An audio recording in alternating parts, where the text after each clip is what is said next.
ሩበን አሞሪም ከአሰልጣኝ ማይክል ካሪክ የሚፋለሙበት ቀን ደርሷል። ተጠባቂው ጨዋታ በነገው ዕለት ይካሄዳል።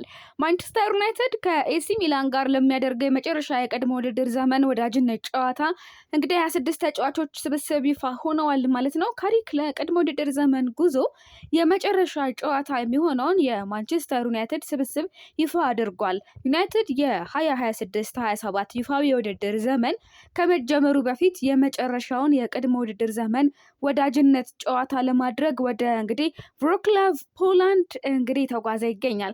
ቀይ ሰይጣናቶቹ ወደዚህ ጨዋታ የሚገቡት በደብሊን ታሪካዊ ክሮክ ፓርክ ስታዲየም ሊድስ ዩናይትድን በፔናልቲ 5-4 ካሸነፉ በኋላ ነው። ዩናይትድ ቅዳሜ ዕለት ከኤሲ ሚላን ጋር ለመፋጠጥ የተዘጋጀ ባለበት ወቅት የፕሪሚየር ሊግ ውድድር በሚቀጥለው ሳምንት እንደሚጀመር ስለሚያውቅ ካሪክ ጨዋታውን በምን አይነት አቀራረብ መጋፈጥ እንዳለበት መወሰን አለበት።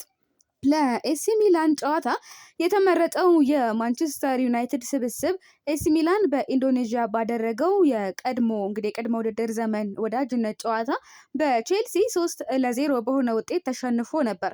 ሩበን አሞሪም በሰጡት አስተያየት መሰቃየት የሚለው ቃል በኦልትራፎርድ የነበራቸውን አስቸጋሪ ጊዜ የሚያስታውስ ይመስላል። ምንም እንኳን የወዳጅነት ጨዋታ ቢሆንም በተጫዋቾች መልበሻ ክፍል ውስጥ የቀድሞ አሰልጣኛቸውን ማሸነፍ የሚፈልጉ ተጫዋቾች አሉ። ለጨዋታው ወደ ቭሮክላቭ የሚጓዘው ሙሉ የዩናይትድ ስብስብ ግብ ጠባቂ ሴኒ ላመንስ፣ ዴርሞትሚ፣ ፍሬድ እንደዚሁም ደግሞ ተከላካዮች ኤደን ሄቨን፣ ዲያጎ ዳሎት፣ ሃሪ አማስ፣ ሃሪ ማጓየር፣ ሌኒ ዩሮ፣ ሌሳንድሮ ማርቲኔዝ፣ ሉክ ሾው፣ ኖሳየር ማዝራዊ፣ ፓትሪክ ዶርጉ ይገኙበታል። አማካይ ላይ አንድሬ ሳንቶስ፣ ብሩኖ ፈርናንዴዝ፣ ጃክ ፍሌቸር፣ ኮቢ ማይኑ፣ ቶቢ ኮሊየር፣ ታይለር ፍሌቸር፣ ዩሪ ቴሊማንስ አሉ። ከፊት መስመር እነማን ይመሩታል? አማድ ዲያሎ፣ ብራያን ቤሞ፣ ጄጄ ጋብሪኤል፣ ጆሹዋ ዚርክዚ፣ ማርከስ ራሽፎርድ፣ ማቲያስ ኩኛ እና ሻሌሲ ይገኙበታል ማለት ነው። ኤሲ ሚላን ከማንቸስተር ዩናይትድ ጋር ለሚያደርገው ወዳጅነት ጨዋታ 8 የመጀመሪያ ተሰላፊ ተጫዋቾችን ያጣል። ምን ማለት ነው? ማንቸስተር ዩናይትድ እና ኤሲ ሚላን በነገው ዕለት በፖላንድ የሚያደርጉት ጨዋታ ተጠባቂ ነው። የሩበን አሞሪም ቡድን ግን 8 የመጀመሪያ ተሰላፊ ተጫዋቾችን አያሰልፍም። በማንቸስተር ዩናይትድ በኩል ክለቡ በዚህ ሳምንት መጨረሻ ሩበን አሞሪምን ለማሸነፍ ጉጉት እንዳለው እየተነገረ ነው። ሁሉም ነገሮችም እውን እንዲሆን እየተመቻቹ ይመስላል። ዋና ተጫዋቾች አይገቡም። ካሪክ ከዓለም ዋንጫ የተመለሱትን ተጫዋቾች ጨምሮ በጠንካራ ስብስብ እንደሚገባ ተናግሯል። ከነዚህም ተጫዋቾች መካከል ብዙዎቹ የቀድሞ አሰልጣኛቸውን ማሸነፍ ይፈልጋሉ። አሁን ደግሞ ሚላን ለዚህ ጨዋታ 8 የመጀመሪያ ተሰላፊዎችን እንደማያሰልፍ የቡድኑ መረጃ ይፋ ሆኗል። የኤሲ ሚላን የቡድን መረጃ ከማንቸስተር ዩናይትድ ለሚደረገው ጨዋታ በዚህ ክረምት ዩናይትድ ሚላንን የማሸነፍ ትልቅ ፍላጎት ያለው ሲሆን ሚላንና አሞሪም ግን ለዚህ ወዳጅነት መሳይ ጨዋታ እንደ ዩናይትድ ዝግጁ መሆናቸው አልተረጋገጠም። አሁን ደግሞ ጂያንሉካ ዲማርዚዮ እንደገለጸው ማለት ነው ከዩናይትድ ጋር በሚደረገው ጨዋታ 8 የመጀመሪያ ተሰላፊዎች በስብስብ ውስጥ አልተካተቱም።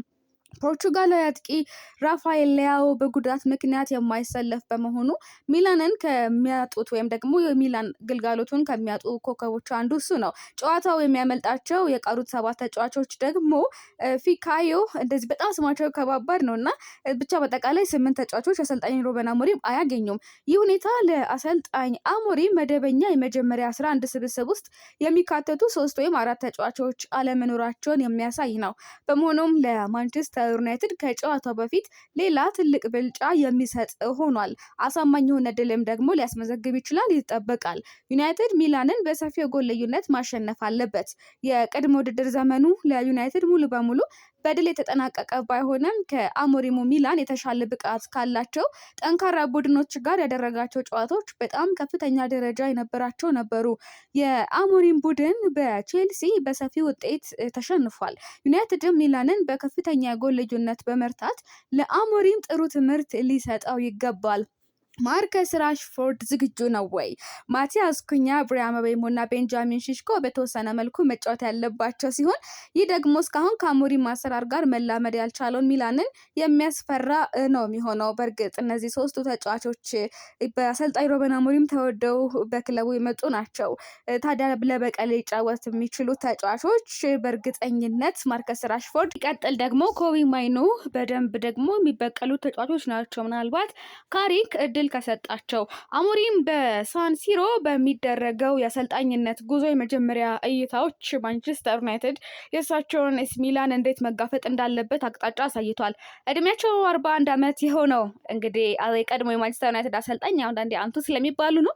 በሰኔ ወር ማሲሚሊያኖ አሌግሪን ከተኩ በኋላ በጣሊያኑ ክለብ አስቸጋሪ ጅምር አጋጥሟቸዋል። ሩበን አሞሪም ከተሾሙ ወዲህ 3 የኤሲ ሚላን የቅድመ ውድድር ዘመን ጨዋታዎችን መርተዋል። ከዩናይትድ ጋር ከሚያደርጉት ጨዋታ በፊት በጣሊያኑ ክለብ እስካሁን ማሸነፍ አልቻሉም። በ25-26 የውድድር ዘመን በጥር ወር ከማንቸስተር ዩናይትድ አሰልጣኝነት ከተሰናበተ በኋላ በክረምቱ ወደ አሰልጣኝነት ተመልሷል። በሩበን አሞሪም የመጀመሪያ 3 የኤሲ ሚላን ጨዋታዎች የታዩት ታክቲኮች ከማንቸስተር ዩናይትድ ጨዋታ በፊት የተለመደ አካሄድን ያሳያሉ። የሩበን አሞሪም የታክቲክ ስርዓት በኦልድ ትራፎርድ በነበራቸው አስቸጋሪ የ14 ወራት የአሰልጣኝነት ጊዜ ውስጥ አሳሳቢና አከራካሪ ነበር ይላል ዩናይትድ ኢን ፎከስ።